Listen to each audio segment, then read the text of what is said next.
I think we owe it to the students to show them how exciting this field is so that they can sustain a career, not just enter a career when it's interesting, but sustain a lifetime within computing.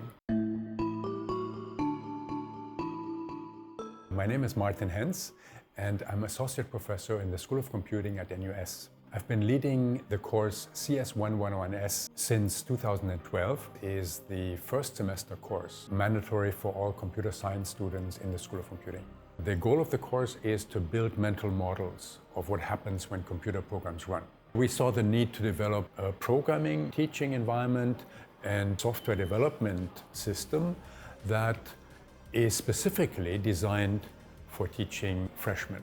So that was the origin of the Source Academy. If the students' experiences make sense to them in a particular context, the learning is accelerated. In our case, we engaged a group of students to come up with a semester-long storyline, and they decided that the story should take place in space.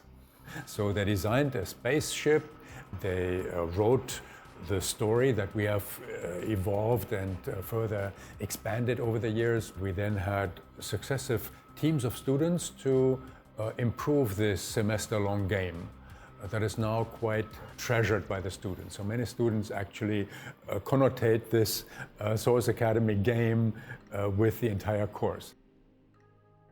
One of the founders of computer science as a field, Alan Perlis, he said that actually what we are trying to do in computer science is ultimately to understand the human mind. That is our goal. So I think it comes down to being human and being human as a learner and as a teacher.